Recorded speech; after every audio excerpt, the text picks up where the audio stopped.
সাহাবীদের কতটুকু ঈমান ছিল আর তাদের আল্লাহর প্রতি কত বিশ্বাস ছিল। আজকে আমাদের ইহুদিদের আগ্রাসন আমাদের মধ্যে এত লাভ করেছে, বেদুইন পোশাক আমাদের মধ্যে আসছে, ইহুদিদের মতো চুল কাটার স্টাইল আমাদের মধ্যে আসছে, ইহুদিদের মতো আমাদের প্যান্ট শার্ট প্রায় আমাদের গলায় পড়েছে, ইহুদিদের মতো দাঁড়িয়ে থেকে পেশাব আমাদের যুবকরা করতেছে। আজকে আমাদের পানি পান করতে হবে কিভাবে সেটাও আমরা জানি না, খাদ্য খাইতে হবে রাসূল সাল্লাল্লাহু আলাইহি ওয়াসাল্লামের তরিকা এটাও আমরা জানি না। সমস্ত সভ্যতা আমাদের ইহুদি নাসারাদের হওয়ার কারণে আল্লাহ তাআলা বলেছে তুমি তো নিজেই ইহুদি হয়ে গেছো, আজকে তোমাদের ইহুদি দ্বারাই তোমাদেরকে আক্রান্ত করা হচ্ছে, বলেন নাউজুবিল্লাহ। এজন্য আজকে আমরা যতই আমরা স্লোগান দেই ফিলিস্তিনের পক্ষে, যে পর্যন্ত ফিলিস্তিনের চরিত্র আমাদের দিল থেকে মুছে না দিতে পারবো, যে পর্যন্ত আমাদের রাসূলের রঙে রঙান্বিত না হতে পারবো, মান তাশাব্বাহা বিকওমিন ফাহুয়া মিনহুম, রাসূল সাল্লাল্লাহু আলাইহি ওয়াসাল্লাম বলেন যে জাতির অনুসরণ করবে, সভ্যতার অনুসরণ করবে, সেই জাতির সাথে সে জাহান্নামে চলে যাবে, বলেন নাউজুবিল্লাহ।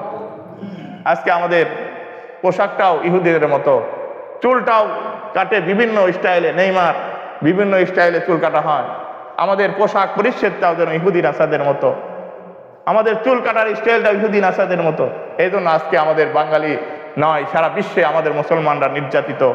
আজকে যেই সভ্যতা মুসলমানদেরকে অগ্রগতির কথা, অর্থনৈতিকভাবে মুসলমানরা এগিয়ে থাকার কথা, অস্ত্রের দিক থেকে মুসলমানরা এগিয়ে থাকার কথা, এরপরে প্রাসাদের দিক থেকে অর্থনৈতিকভাবে সচ্ছলতা মুসলমানদের থাকার কথা, আজকে আমাদের অর্থনীতি নিয়ে যাচ্ছে খ্রিস্টানরা। আজকে আমাদের মধ্যে তাদের পণ্য সয়লাভ করেছে, তাদের কৃষ্টি কালচার সয়লাভ করেছে, তাদের সংস্কৃতি আমাদের মধ্যে ঢুকে দিয়েছে, তাদের যত আবিষ্কৃত জিনিসগুলো আমাদের মুসলমানরা ব্যবহার করে আজকে তাদেরকে এগিয়ে দিচ্ছি, আর তারা ওই টাকা দিয়ে আমাদের মুসলমানদের উপরে নির্যাতন করতেছে। এজন্য আসুন আল্লাহ তাআলা আমাদেরকে সাহাবীওয়ালা জিন্দেগি আমাদেরকে পয়দা করুক, সাহাবীওয়ালা ঈমান আমাদেরকে দেখ, আর সাহাবীওয়ালা ঈমান পয়দা করার জন্য আল্লাহ রাস্তায় আমাদেরকে মেহনত করতে হবে। সাহাবীওয়ালা ঈমান আমাদের পয়দা করতে হবে, আল্লাহ রাস্তায় বেশি মেহনত করে সাহাবীওয়ালা জিন্দেগি আমাদেরকে পয়দা করতে হবে। সাহাবেদের জিন্দেগি তো ঘরের মধ্যেই সীমাবদ্ধ ছিল না, বলতে যদি এইটাই থাকতো তাহলে ভারতে সাহাবীদের কবর হতো না, সমরকান্দে সাহাবীদের কবর হতো না, ফিলিস্তিনে সাহাবীদের কবর হতো না, তাহলে সমস্ত সাহাবী মক্কাতেই দাফন হতো, মদিনায় দাফন হতো।